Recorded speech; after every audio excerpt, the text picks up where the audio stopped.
Beat Junkies, we're alive and well, and for the past year we've been really working to put together something really special. The new www.beatjunkies.com, which is also not only our new website, but it's also the home of our new official Beat Junkies record pool.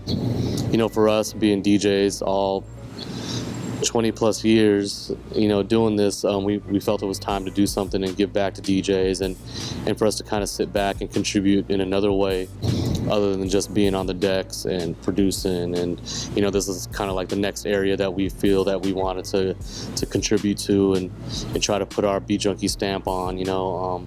For those that don't know, record pool is, you know, historically a service that you pay for every month, aimed toward DJs and music enthusiasts, where they can subscribe to a service. And, you know, back in the day for me growing up, it would mean like I would either get records in the mail or I would meet at the record pool director's house and get a package of records every month. I'm supposed to have an edge on other DJs. I'd be getting music that no one could get, promotional copies of music, unreleased versions, etc., remixes, you know, things that you couldn't just go to the record store and buy. So now in 2014, obviously, technology is different. The way we receive and get music and play music's completely different. And, you know, so we're starting a digital record pool. And for us, it's still essentially the same basic thing that we had growing up. The service you subscribe to, you're a member and you get access to our music library curated by us personally ourselves, our personal crates, our personal edits, etc., things that we actually use and spin ourselves. Along with other contributors, we have some awesome DJ homies that are also contributing to the pool and giving us some great stuff. Instead of being in a pool where you pay and you're not getting the kind of music you want, the Beat Junkies record pool is going to be that pool where you're going to get the best of every genre. You know, we're not limiting ourselves. We're going to have every genre that we play or we think is important to have as a DJ in this day and age, and give you the best of each of those genres. And, you know, check it out, www.beatjunkies.com. Young DJs I'm checking for, there's a few kids. You know, DJing is weird now. With all the technology, it just seems like the whole level raised. But then certain aspects of it dropped also. So, you know, I think we're at a weird point in the circle where the playing field is really leveled. You know, like, it's not as hard to get a song anymore as it was back in the day. So you got to really be clever in the mix, and you really got to have skills these days, and you really got to network. You got to do everything really well and work really hard. As far as scratching wise, you know, there's a few kids, like at the battle and scratch scene. Like in LA, there's this kid named Manuel who's sick.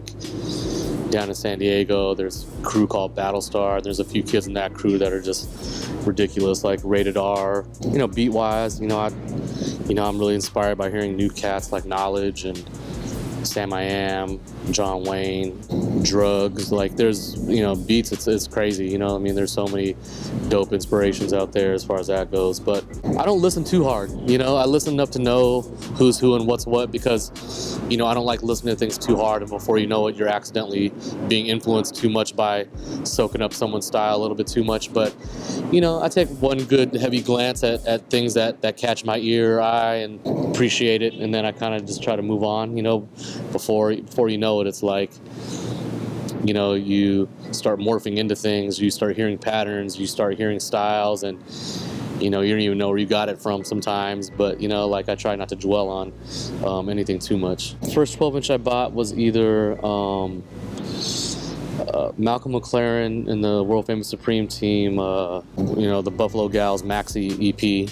It was a 12-inch, but it was like an EP. And then, or it was Herbie Hancock Future Shock LP. I might have got them the same time or very close to each other, but I'm not sure which one I got first. And my first real battle, it was like at a house party. It must have been 1995. I don't even know if you can call it a battle, but you know how it is being kids. Oh yeah, I heard this dude's dope. Oh yeah, well he says he can smoke you. Oh word, well I'm gonna come to this party. But it was pretty cool because, like, you know, I went to a party on his turf. You know, I jumped on his decks and I served, so that was pretty cool. It was kind of nervous. You know, I was nervous about it too because, you know, like I said, it was just like me and like a couple of my friends, not really anyone who knew what was up with me. So, but yeah, that was probably like my first battle, I think. I count my life blessings every day, man. You know, from family, my kids, and all that good stuff. But my professional career, there isn't much that I haven't been privy to, man, in this short life, man. Even from meeting Mike, Prince. And there was an actual bomb threat in the hotel. And this was right when I joined Public Enemy, so I'm shook. They didn't find anything.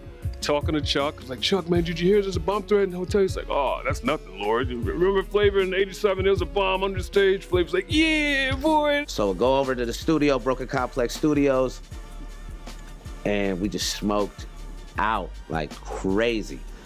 And he came by and we cut like a couple records, and they both went on my Hopper and Friends project like immediately. We were on the radio in New York City, which is incredibly influential, but at the same time, we were consummate fans. I mean, the reason why we wanted to do this show was based out of us being such fans and wanting to share our love with as many people as possible.